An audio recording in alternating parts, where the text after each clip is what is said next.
membebaskan orang Kristen dari kuk penghambaan. Dan di dalam Galatia 4 nomor 7, orang Kristen ini bukan lagi hamba Tuhan, tetapi anak Tuhan. Pertanyaan saya, Tuhan mana yang menginginkan manusia untuk tidak mengikuti aturan-aturannya, sedangkan Tuhan yang betul mengutuk orang yang tidak menjalankan hukum Taurat. Sedangkan Paulus melalui dari Kristus yang datang kepadanya justru menghilangkan hukum Taurat. Maka muncul pertanyaan, kalian ini anak Tuhan atau anak setan? Itu pertanyaan saya. Karena kalau anak Tuhan itu, sabar bang, sabar. Di dalam pengajaran Yesus di Yohanes 8 nomor 37, Yesusnya berkata, aku tahu engkau itu adalah anak-anak Abraham, tetapi kamu berusaha untuk membunuh aku, karena engkau tidak memperoleh firmanku di dalam dirimu. Paulus juga mendoktrin di dalam Galatia 3 Galatia 3 nomor 29 bahwa orang-orang Kristen juga ini adalah anak-anak Abraham. Bagaimana ceritanya orang Kristen ini anak Abraham? Dari mana? Apakah ini bukan tipuan? Tak ada hubungannya Abraham dengan orang Kristen, kok disebut oleh Paulus untuk menyenangkan kuping orang Kristen bahwa orang Kristen ini adalah anak Abraham. Pertanyaan saya bang, pertanyaan saya, dibuka aja deh kameranya deh. Pertanyaan saya, ini Anda sebagai anak Tuhan atau anak iblis? Karena hanya iblis yang tidak mau menghambakan diri kepada Tuhan. Ada dua yang tidak menghambakan diri kepada Tuhan, Kristen dan juga adalah iblis. Coba, di mana Anda bisa memberikan saya pengajaran saudara bahwa anak-anak Tuhan itu adalah anak-anak yang dimerdekakan untuk tidak lagi menjalankan firman Tuhan? Silakan. Ya, itu Pak, kita nantikan dulu ya, dulu itu yang tadi saya dulu bilang tadi nama itu dulu kita melihat dari apa arti Filipi pasal 2 ayat 9 ini ya, dalam segala nama ya. Karena itu Allah akan meninggalkan nama Yesus di atas segala nama lainnya. Jadi soal nama itu tidak terpengaruh Pak ya, tidak terpengaruh. Jadi mau dibilang dia hamba, mau dibilang Tuhan Yesus, itu sama dalam segala nama, sudah terterang di situ Pak ya. Dari apa arti itulah harus kita pahami dulu. Apa arti Filipi pasal 2 ayat 9 itu? Arti nama berarti segala nama bisa, kan begitu kan Pak? Itu sudah jelas. Ya. Yang Bapak Pak Jumat tadi katakan itu, coba ulang dulu, saya belum menangkap tadi. Iya, orang yang tidak menjalankan firman Tuhan adalah orang yang dikutuk oleh Tuhan. Tapi sekarang terbalik, orang yang tidak menjalankan firman Tuhan justru disebut sebagai anak Tuhan. Kristen tidak menghambakan diri. Di Galatia Pak, Galatia 4 nomor 7, kalian bukan lagi hamba, tapi kalian adalah anak, sebab kamu adalah pewaris. Sedangkan Tuhan di dalam kitabnya orang Yahudi mengutuk orang yang tidak menghambakan diri kepada dirinya. Ulangan 27 nomor 26, terkutuklah orang yang tidak menjalankan hukum Taurat dengan perbuatan. Sedangkan Paulus mengajarkan orang Kristen untuk tidak lagi menghambakan diri, tidak lagi mau diatur tentang aturan-aturan Tuhan, tidak lagi tunduk kepada firman Tuhan yang adalah hukum Taurat. Bagaimana mungkin orang yang dikutuk ini bisa jadi anak Tuhan?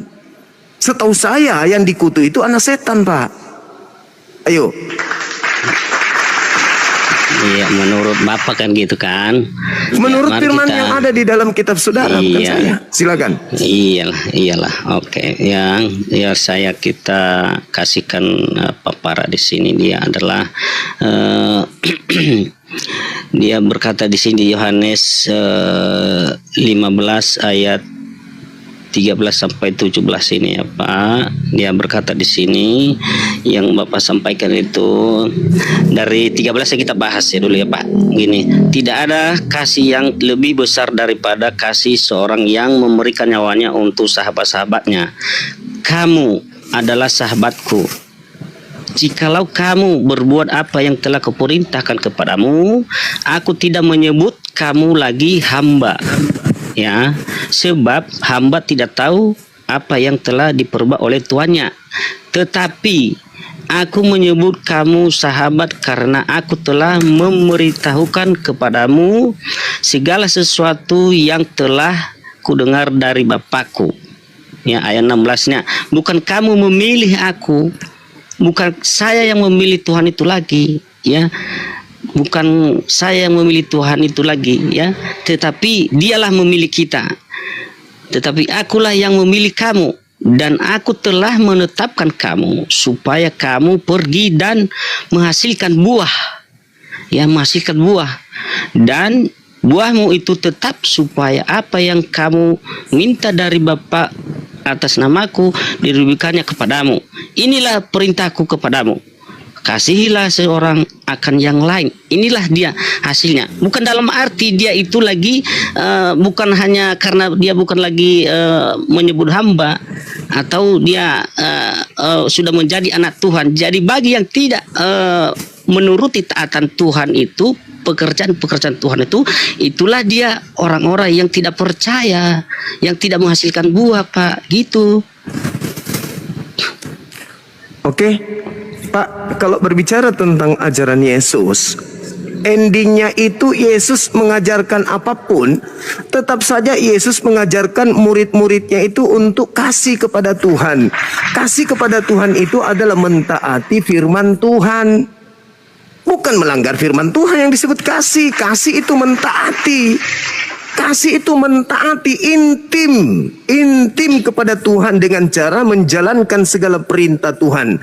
Sedangkan yang ada di ajaran Paulus, Kristen pengikutnya digiring untuk tidak lagi menghambakan diri kepada Tuhan. Coba Anda baca Galatia 4 nomor 7 itu. Sekarang kalian ini bukan lagi hamba. Kalian ini adalah anak. Kalau Anda membacakan tadi yang Anda sebutkan di dalam Yohanes itu, bahwa seorang yang kasih akan memberikan nyawanya kemudian kepada sahabat-sahabatnya, memang betul. Makanya di dalam Matius 16, Pak, Matius 16 itu kalau Anda lihat di dalam pengajaran Yesus, dia itu rela mati, Yesus itu. Ketika kemudian Ketika kemudian Petrus mencegah dia, apa katanya? Enyahlah iblis. Engkau hanya memikirkan apa yang dipikirkan oleh manusia. Engkau tidak memikirkan apa yang dipikirkan oleh Tuhan. Aku rela mati demi pengikutku. Itu kata Yesus. Tetapi serela-relanya Yesus kemudian mati untuk pengikutnya, yang mengutusnya itu tidak rela Yesus mati di tangan orang-orang kafir, Pak. Yesus bukan pengecut. Yesus seorang pemberani yang gagah perkasa.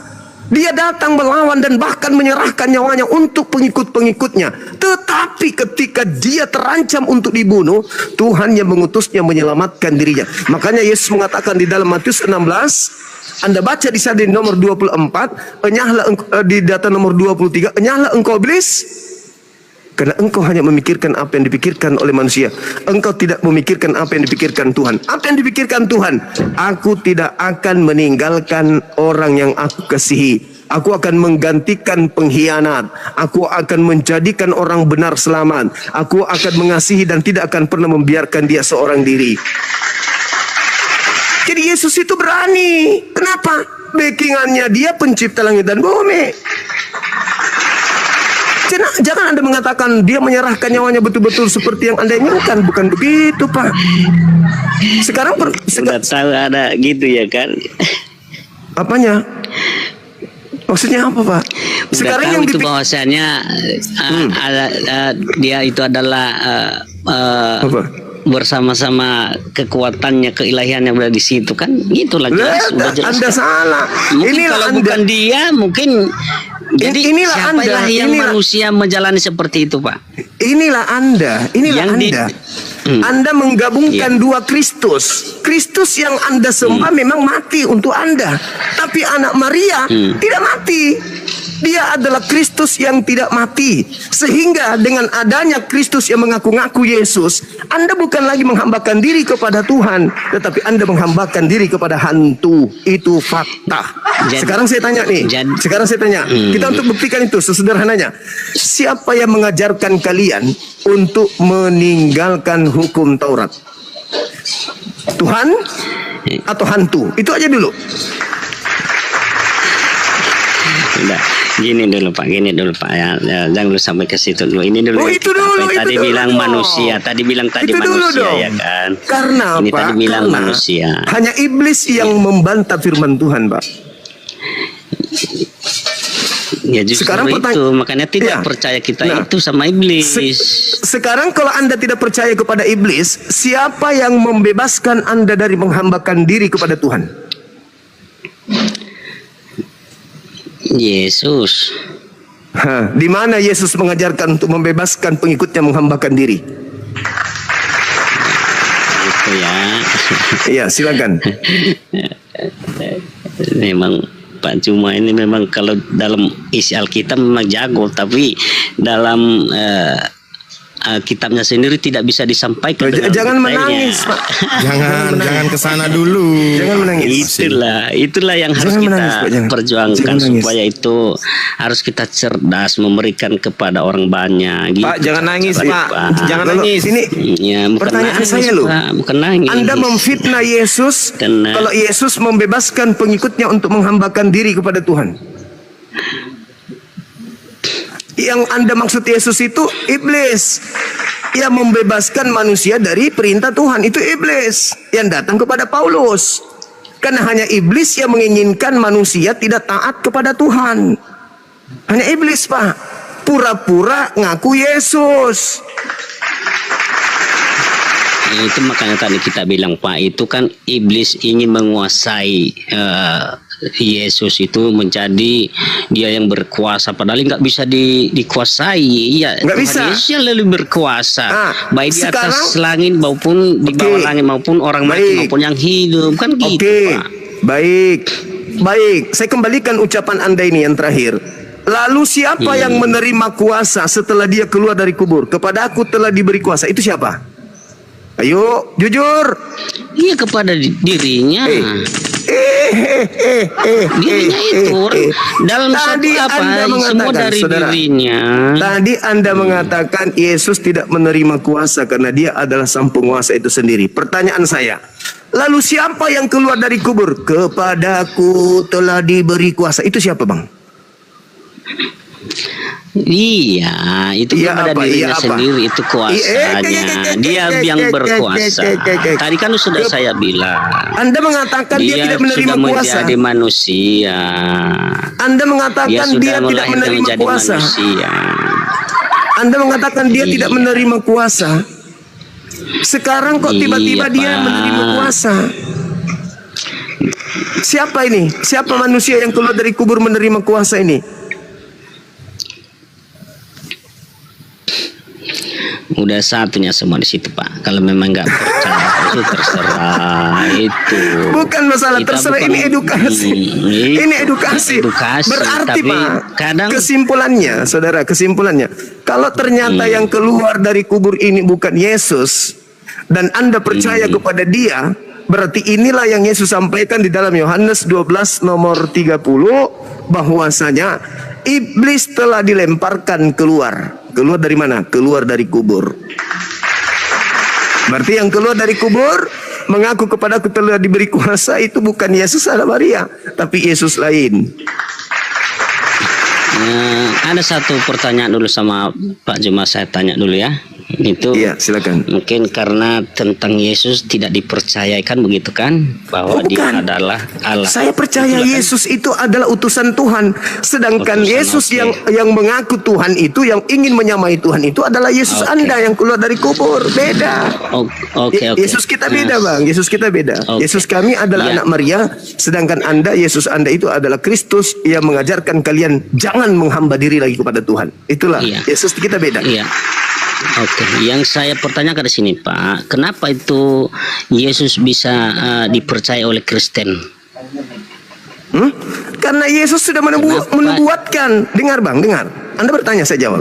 Yesus di dalam pengajaran kitab saudara mengatakan, waspadalah kepada penyesat yang datang kepadamu, membawa namaku, berkata akulah Kristus, akan menyesatkan banyak orang, melakukan banyak mujizat, sekiranya mungkin. Baca nomor 24-nya dari Matius 24. Jangankan Kristen hari ini yang memang gemar kemudian maksiat, murid-murid pilihan saja kata Yesus bakal disesatkan. Matius 24 nomor 24. Sekiranya mungkin si Kristus palsu ini juga akan menyesatkan orang-orang pilihan. Siapa orang pilihan? Baca Yohanes 6 nomor 70.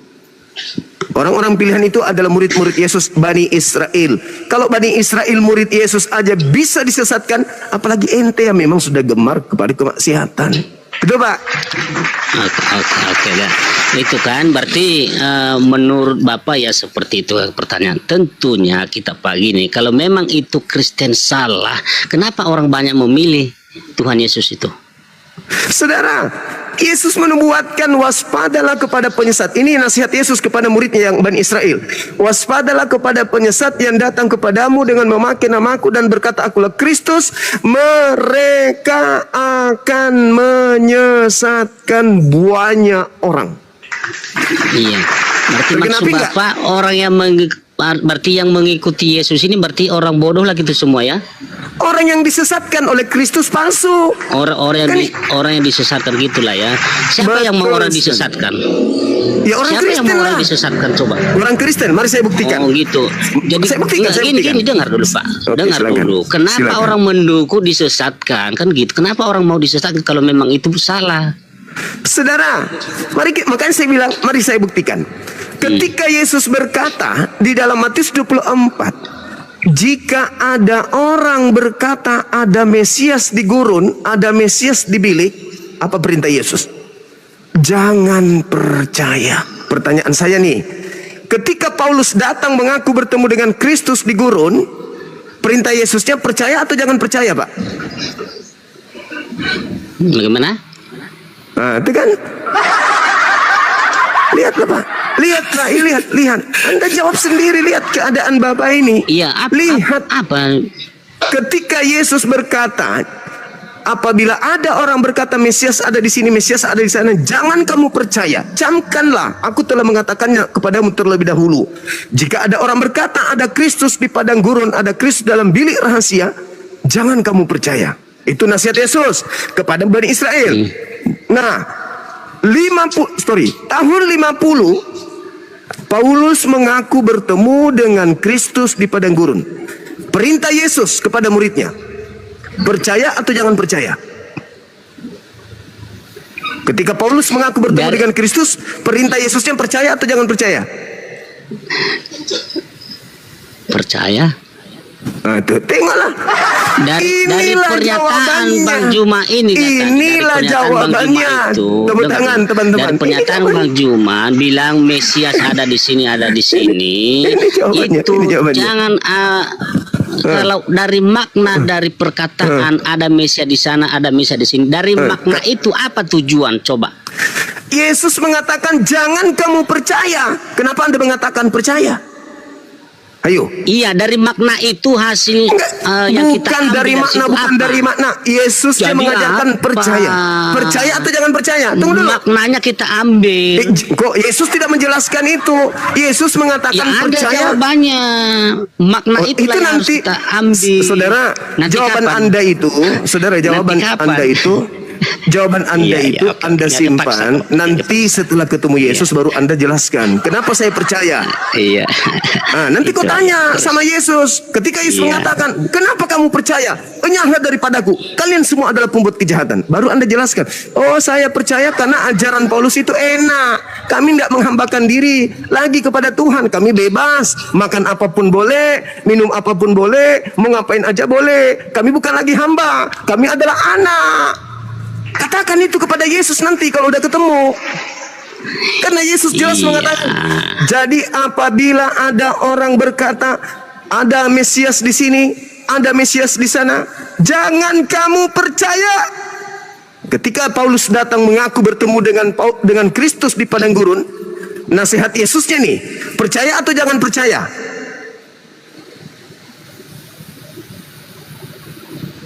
Ya percaya apa yang telah disampaikan oleh Paulus karena dia rasul. Oke teman-teman, kita sudah lihat. Jadi dari makna Dia apa bertanya, yang telah dia disampaikan oleh Paulus itu, dia bertanya, itu yang kenapa kita kami ambil, sesat? Gitu. Dia bertanya, Itu kenapa arti, Kristen itu sesat? tujuan, gitu. Bang Saudara, Cuma. kenapa Yesus melarang orang percaya kalau ada orang mengaku bertemu dengan Kristus di gurun? Apa alasan Yesus? Supaya orang itu tidak disesatkan atau orang itu disesatkan kalau dia percaya? Begini Bang Cuma, mana yang kita pilih dalam perkataan ini, teori atau praktek? Yesusnya mengatakan percaya atau Iya. jangan percaya. Anda sudah melawan Yesus Iya. kan? Inilah saudara-saudara Maksudku, bukti bahwa Yesus itu teori memang ada yang dua. harus dipercaya Yesus atau praktek. Yesus yang asli mengatakan jangan percaya, tapi Yesus yang palsu menggiring mereka untuk percaya. Itu bukti bahwa Kristus itu ada dua, sekaligus bukti bahwa Kristen ini bukan anak-anak Tuhan, tetapi anak-anak hantu. Iya Pak Cuma. Makanya saya bilang, teori yang kita ambilkah atau praktek atau fakta? Perintah Yesusnya apa? Teorinya apa? Teorinya jangan percaya, itu teori. Praktek di lapangan justru Anda percaya. Ya justru Teori dan itu praktek. mana yang terbaik. Oh. Jangan kan Oh, kita gitu. perbandingkan yang salah jangan kita ambil, yang benar kita ambil, kan gitu. Sekarang Yesusnya perintahkan percaya atau jangan percaya? Mana yang baik itu yang kita ambil, mana yang tidak baik itu kita buang. Itu namanya praktek. Kalau teori aja kita Harusnya bodoh amat. Anda yang disembah Kristen bukan Yesus. Karena Anda lebih tinggi daripada Yesus. Yesus mengatakan jangan percaya, tetapi Anda mengatakan oh tidak. Harus kita ambil yang mana yang baik, yang mana yang tidak baik.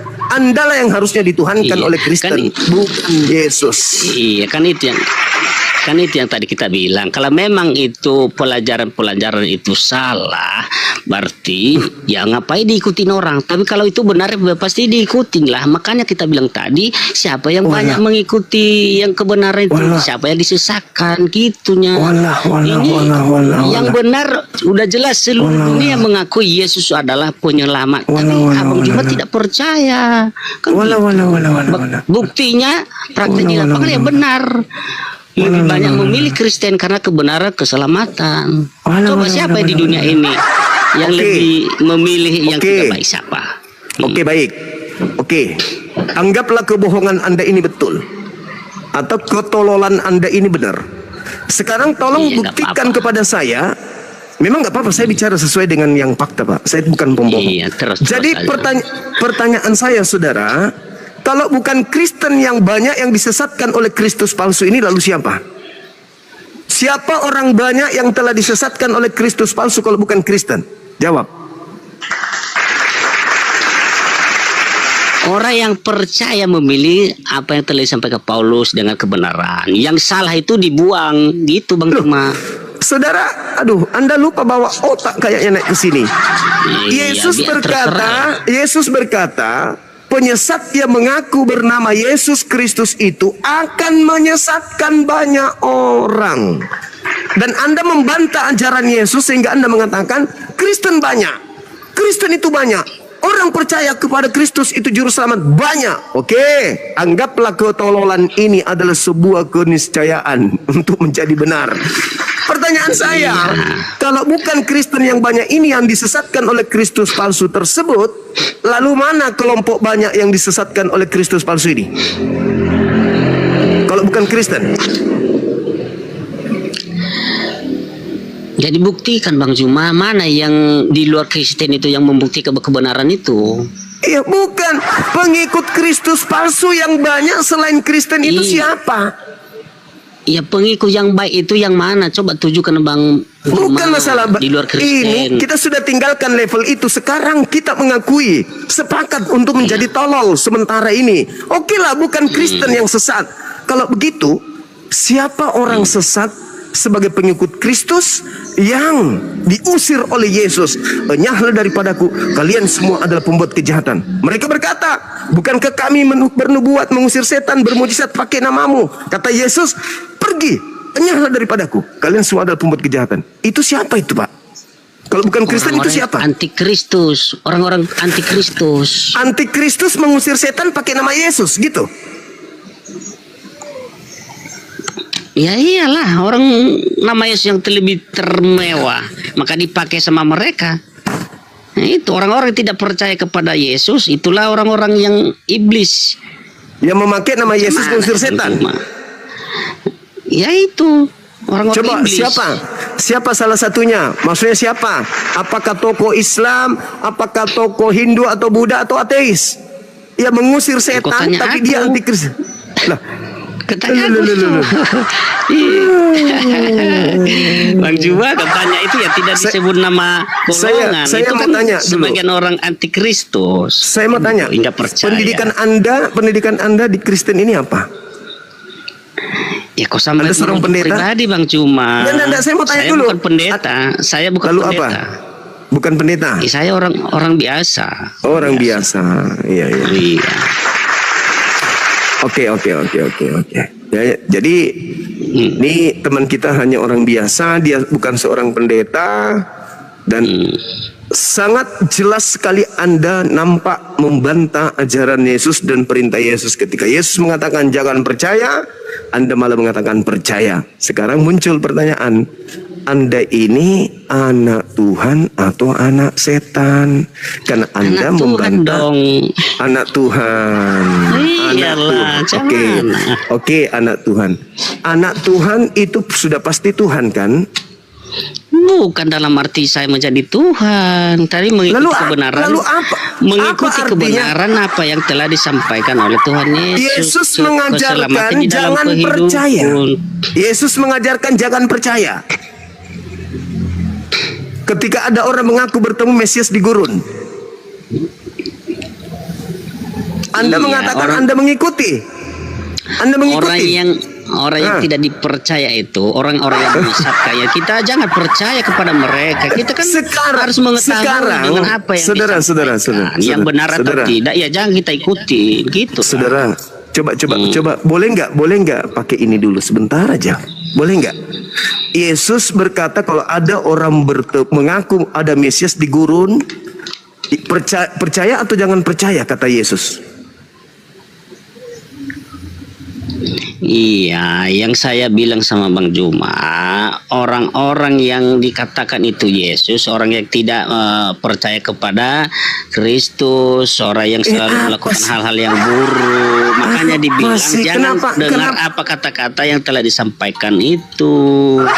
Loh, berarti Gitu ketika cara Paulus, caranya. Jadi kita perbandingkan perkataan itu, kita mau perbandingkan.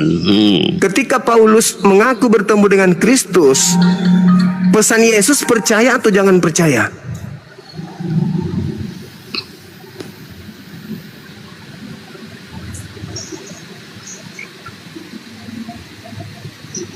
Iya, kenapa mati? Boleh istirahat, Bang. Istirahat dulu, Bang. Istirahat. Oh iya, boleh. Iya, istirahat dulu. Oke, sip. Ya. Oke. Kita naikkan. Oke.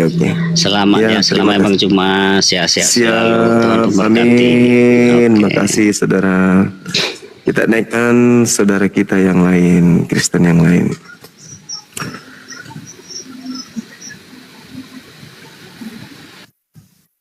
Bang Zuma, ternyata bukan 2, Yesus ada 3.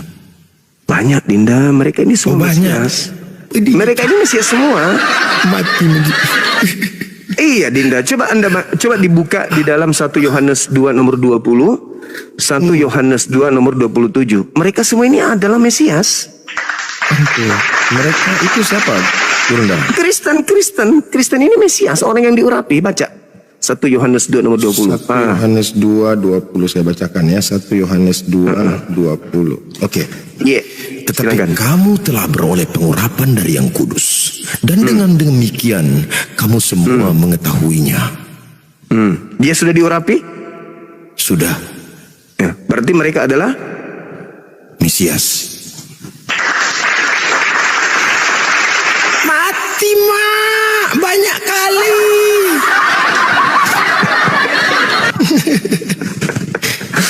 Baca nomor 27-nya juga tuh. Nomor 27 mereka mengaku. Kita teruskan ya. Iya.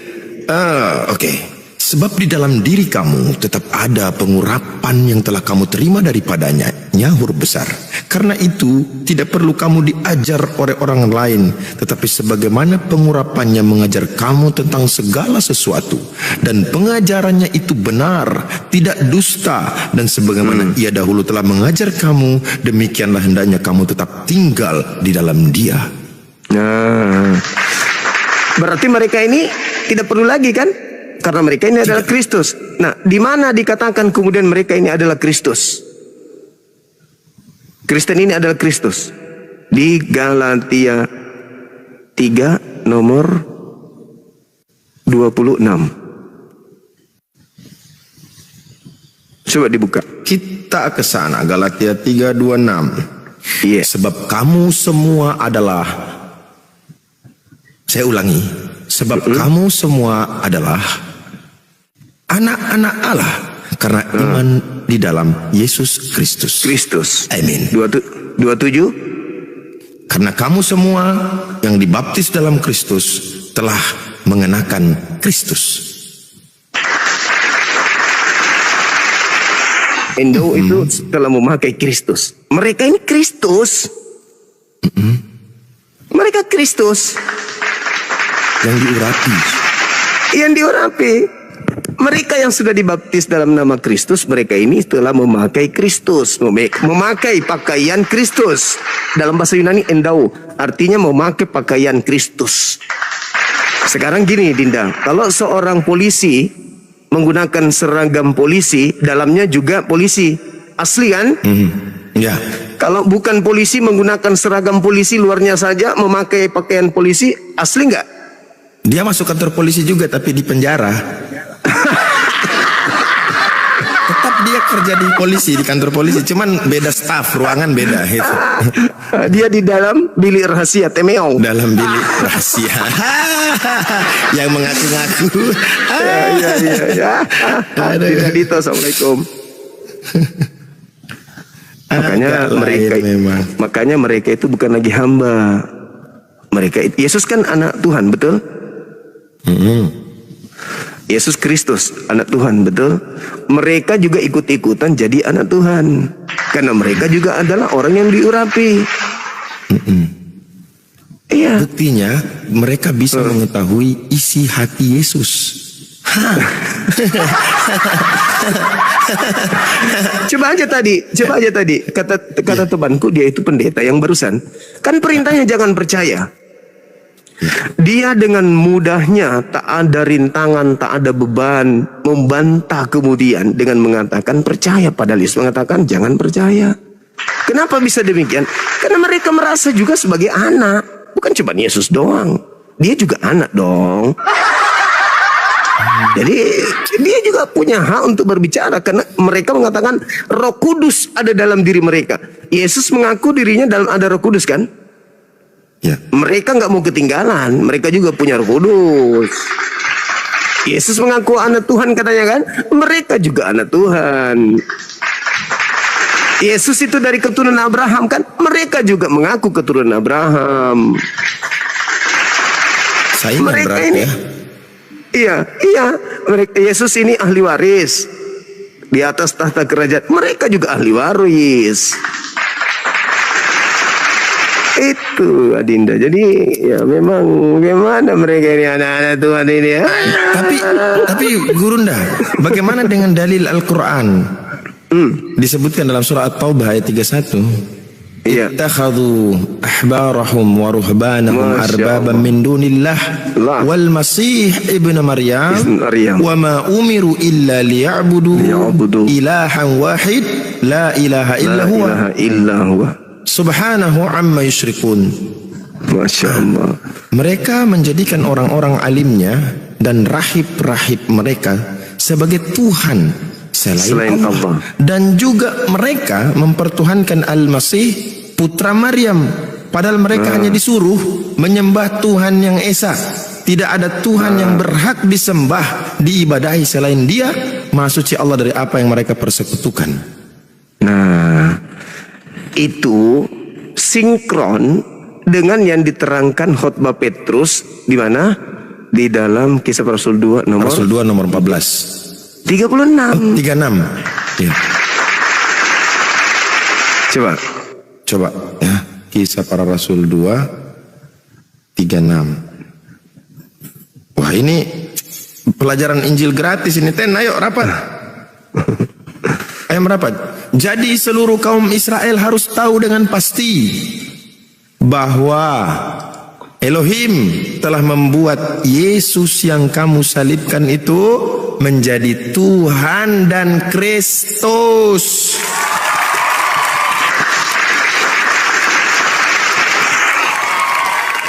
Itulah yang diterangkan di dalam Al-Quran, Dinda, dalam surah As-Saf. Dalam Al-Araf ayat 27. Al-A'raf Ayat 27 dan ayat 30. Itu yang diterangkan oleh Al-Quran. Aku Allah menjadikan iblis sebagai Tuhan bagi orang-orang yang tidak beriman. Jadi saking kesalnya Tuhan ini, saking kesalnya Tuhan, maka yang kau salibkan itu aku jadikan dia sebagai sembahanmu. Aku jadikan dia sebagai pimpinanmu. Inna ja'alna syayatin awliya'a lilladzina la yu'minun. Nah itu. Iya. Iya kan? Nah, ya sesungguhnya Allah telah menjadikan setan-setan itu sebagai penolong bagi orang-orang yang tidak beriman. Apa takarannya? Ada 2 takarannya. Yang pertama, Matius 12. Tanda Yunus. Angkatan jahat ini minta satu tanda dan tidak akan diberikan satu tanda kecuali tanda Yunus. Sebab Yunus 3 hari 3 malam dalam perut ikan, demikian juga anak manusia 3 hari 3 malam dalam perut bumi. Itu tanda siapa? Tanda untuk angkatan Jahat. Yang kedua, yang tadi itu. Kisah para Rasul 2 nomor 36. Endingnya di mana? Endingnya di angka nomor 40. Ya. Coba 40-nya coba Dan dibaca. dengan banyak perkataan lain lagi, ia memberi suatu kesaksian yang sungguh-sungguh, dan ia mengecam dan menasihati mereka, katanya, berilah dirimu diselamatkan dari angkatan yang jahat ini. Jadi angkatan jahat itu adalah mereka yang diberikan, yang dia salib itu sebagai sembahan. Maka tinggalkan itu, cepat tinggalkan. Sebelum kamu masuk dalam kelompok tersebut, berilah dirimu untuk diselamatkan. Jangan kau ikut di angkatan jahat. Karena angkatan jahat ini diberikan tanda. Tanda bagi mereka adalah bangkitnya oknum anak manusia keluar dari perut bumi pada hari ketiga. Itu adalah tanda untuk angkatan jahat. Makanya Tadi data Araf berapa tadi? 27 sama 27. berapa? 30. 30. Oke. Iya. Lanjut.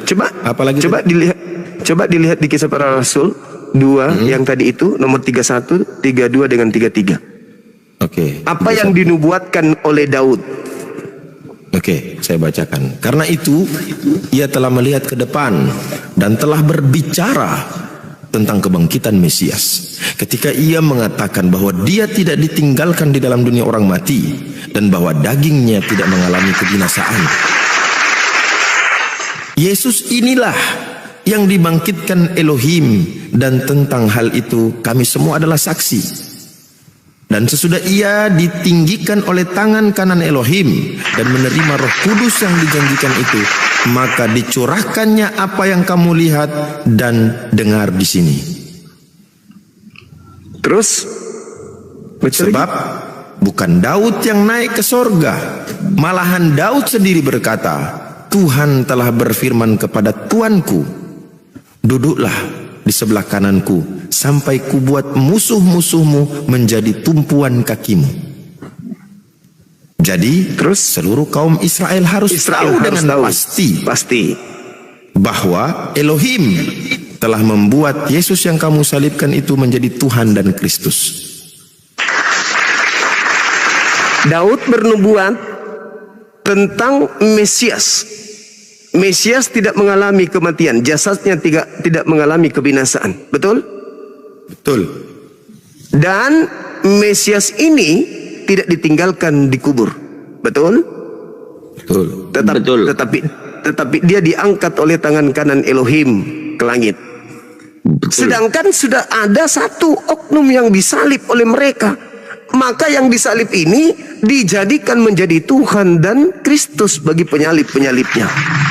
Ya, dan mereka semua menjadi saksi. Ya, murid-murid Yesus menjadi saksi tentang itu. Ya. Makanya ketika ada datang salam alaihim, mereka kaget dan mengira melihat hantu. Karena itu cerita yang berbeda.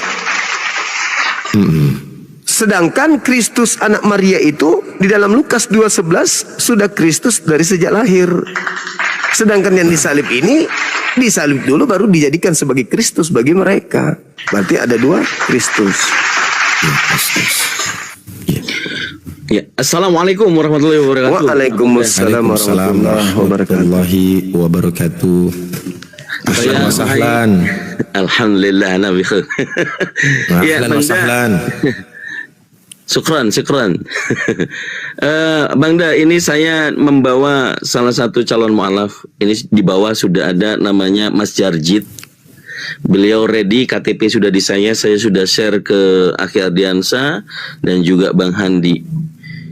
Kalau berkenan bisa, saya bukan moderator ini, saya nggak bisa angkat. Jadi atas nama Mas Jarjit akunnya. Kirim permintaan aja dia.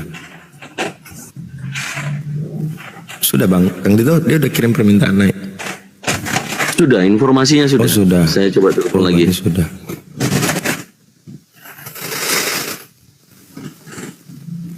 Beliau dari Kalbar kalau nggak salah. Tiap hari ya kita lihat orang mu'alaf, ya kan? Sampai protes mereka itu. Bang Zuma, tahan dong. Kami tidak ada mainan lagi. Kalau semua mu'alaf, kami main apa? Tapi nggak apa-apa, Kristen itu gitu ya. Mati satu, tumbuh 100. Satu mu'alaf, 100 tumbuh Kristen. Nah 100 itu nanti mu'alaf lagi. Sampai pada akhir zaman tadi Islam menjadi banyak. Ini yang disebut oleh Rasulullah. Betul. Masya Allah. Main kelereng. Iya, saya ngeri ya baca tadi yang Bang Zuma sampaikan itu ya. Saya cuma baca itu di 14-nya 2236. Bah, duduklah di Yang sebelah mau kananku sampai kubuat musuh-musuhmu menjadi tumpuan kecil. Silakan, Dek. Ini sedang saya telepon, katanya Ba'da Asyar. Oh. Tadi sudah naik permintaan, ada pergumulan dulu dengan calon mempelai perempuan begitu Bang. Iya. Ya, Abang dah saya izin dulu ya. Gimana, Dek? Oh, izin dulu 10 menit. Iya, silakan.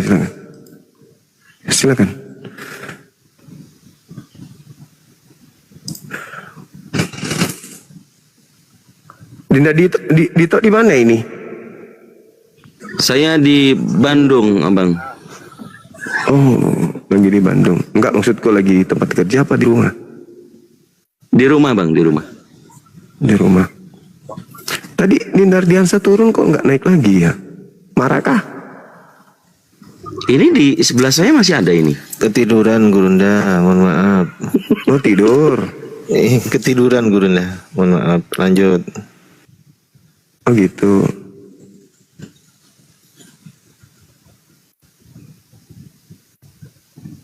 Oke, teman-teman Oten tidak moderator ya, Dinda ya.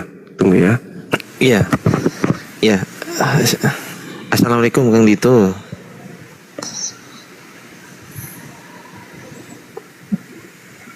Waalaikumsalam warahmatullahi wabarakatuh.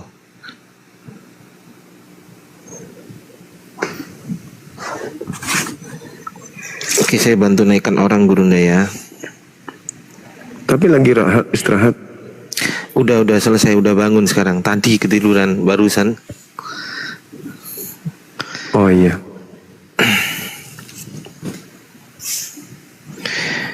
Oke, selamat malam Garian. Muslim Kristen, Bang Garian. Yuli, Islam Kristen. Assalamualaikum Bang Zuma. Waalaikumsalam warahmatullahi wabarakatuh. Oh belum, saya belum moderator Gurunda. Belum ya? Belum. Saya semalam sudah join tapi Bang Zuma sedang istirahat. Saya ngobrol sama Kang Dito semalam. Kang Dito masih ingat nggak? Iya ya Bang Garian yang kakaknya mualaf yang di Kodonditan itu Abang Zuma. Iya. Oh, siap.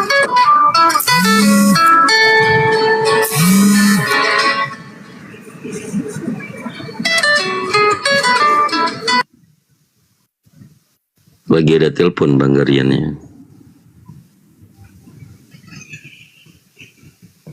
Oke, Dinda Ardiansyah sudah ya? Siap abangku.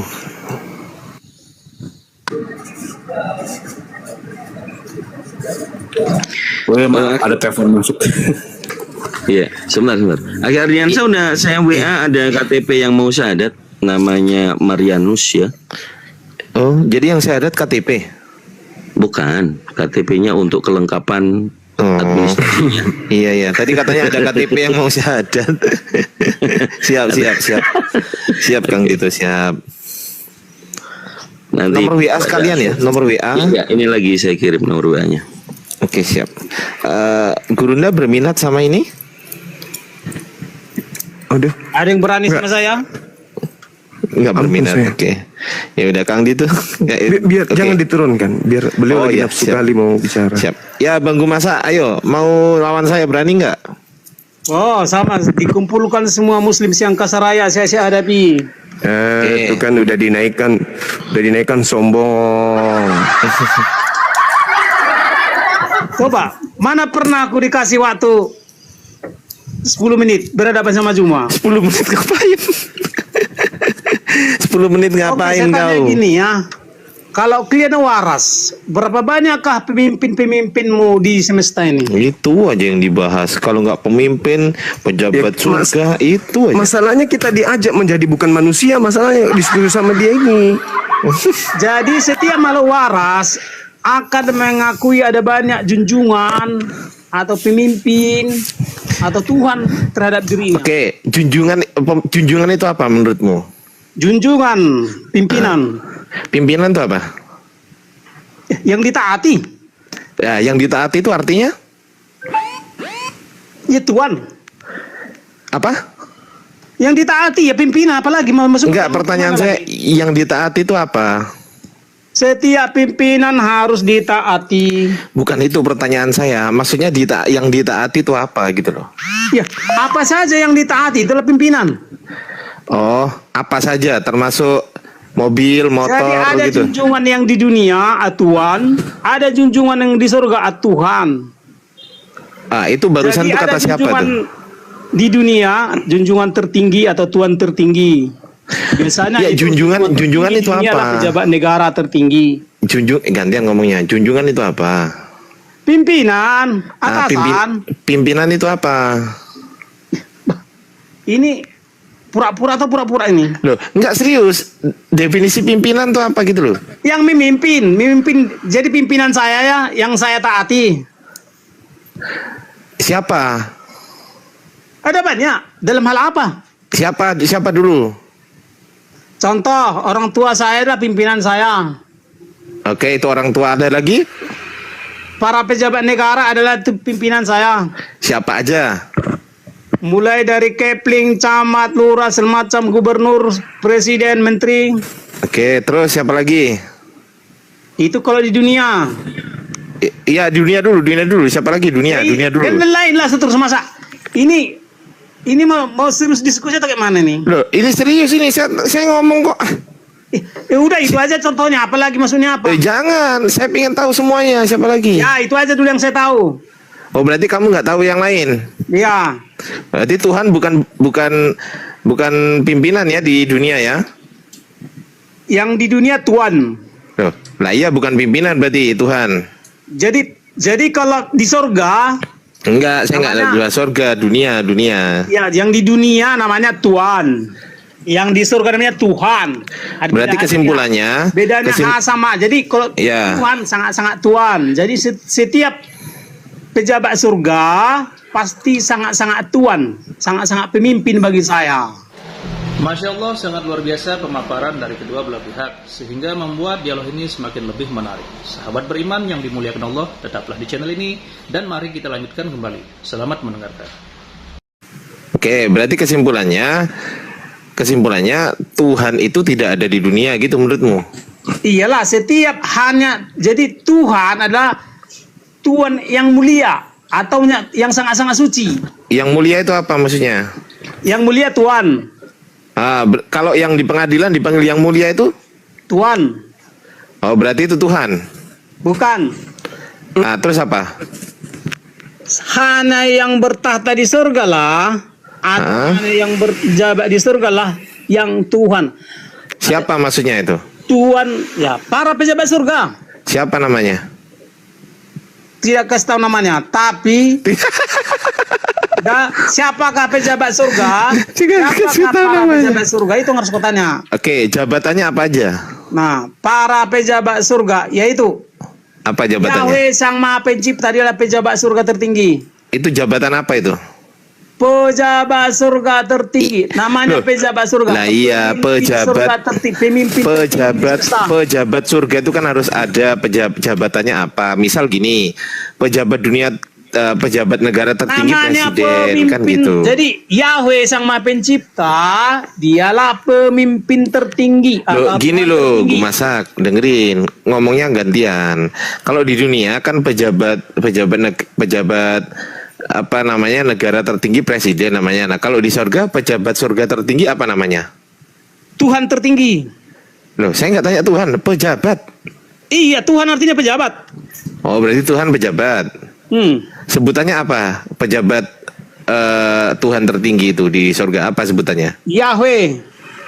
Loh, itu kan namanya, jabatannya apa? Bukan nama, Yahweh bukan nama, sebutan.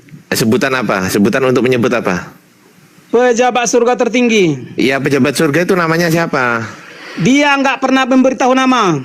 Berarti pejabat surga nggak punya nama? Tidak pernah memberitahu nama. Oke, jabatannya apa? Karena namanya sangat-sangat suci, sangat-sangat kudus. Ya, karena tidak ada makhluk ciptaan yang mampu menyebut namanya. Iya, jabatannya apa jadi pejabat surga itu? Namanya pejabat surga tertinggi. Iya, eselon 2, eselon 2. Tertinggi. Ya, eselon 2. Eselon 2. Ya, namanya Yahweh. Iya, sama kayak presiden. Presiden adalah pemimpin tertinggi di negara. Nah, kalau presiden tertinggi di dunia kan presiden. Kalau pejabat tertinggi di surga apa?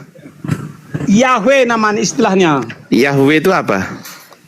Tuhan segala Tuhan, Allah segala Allah. Itu apa itu? Apa itu? Iya. Apa itu bentuknya gimana gitu maksudnya? Presiden itu kan belum mencatut. Loh, kalau presiden manusia jelas. Kalau presiden bentuknya gimana? Bentuknya manusia. Nah, kalau Yahweh bentuknya gimana? Bentuknya seperti orang yang lanjut usia. Orang yang usia berapa?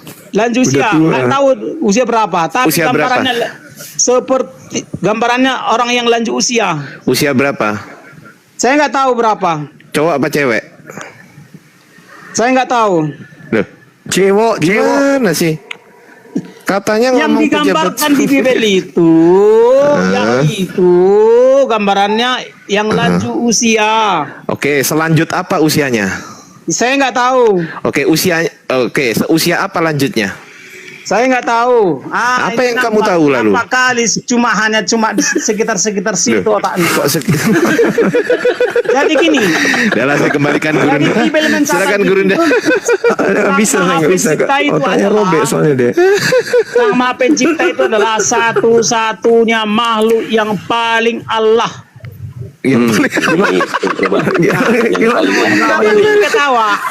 Gimana mau dihadapi coba. Tidak memadai. Yang paling Allah, mana ada yang paling Allah itu kalimatnya udah salah itu. Ulangan 10 ayat 17. Coba kau baca. Yahweh lah Allah segala Allah. Oke, itu ayat 11. Itu ayat 11. Coba dibaca ayat 12-nya. Coba baca. Apa? Coba baca. Itu jawabannya di situ. Coba baca 12. Ulangan apa? Ulangan 10 ayat 11-an tadi kan? Coba baca ayat 12-nya, coba. Ulangan 10 ayat 12. 12. Oke. Maka sekarang hai orang Israel, apakah dimintakan daripadamu oleh Tuhan tertinggi Allahmu? Nah, ayat 13-nya dibaca, silakan. Dibaca, Dan silakan. deritaku akan Tuhan tertinggi. Ayat Allahmu 13. hidup. Apa? Ayat 13-nya baca. Berpegang pada perintah dan ketetapan Tuhan tertinggi. Oke, ayat 14-nya.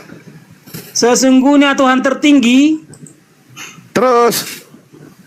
tetapi hanya oleh nenek moyangmu lah hati Tuhan tertinggi. Terus sampai selesai. Sebab itu sunahlah hatimu, janganlah lagi kamu tegak-tengkuk. Nah, terus.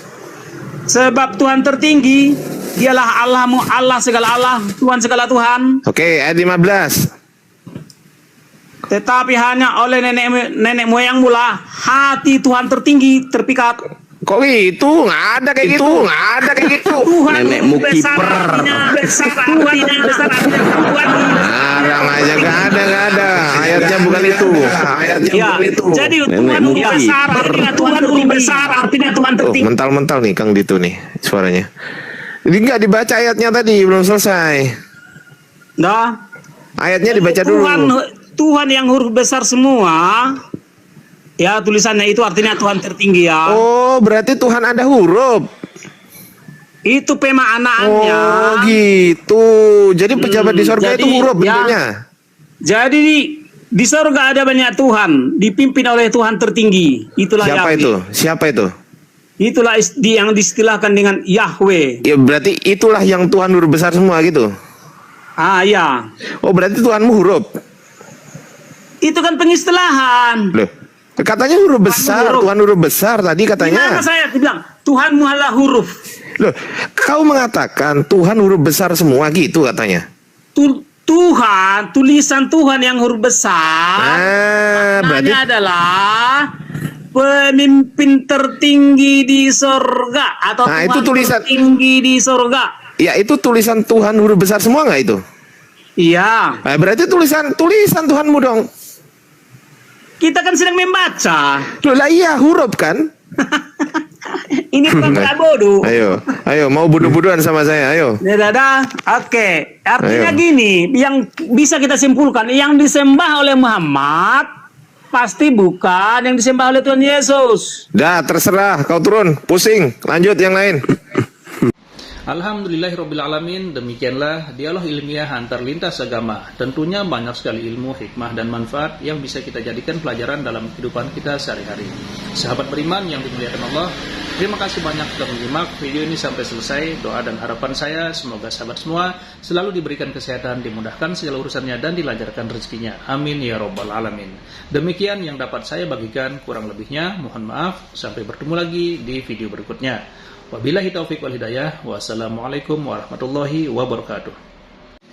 Setelah kita dengarkan bersama dialog ilmiah antar lintas agama, sekarang mari kita lanjutkan aktivitas kita masing-masing. Buat sahabat semua, saya ucapkan selamat beraktivitas dan sukses selalu. Sampai bertemu lagi di video berikutnya. Wassalamualaikum warahmatullahi wabarakatuh. Anda membantah ajaran Yesus sehingga Anda mengatakan orang percaya kepada Kristus itu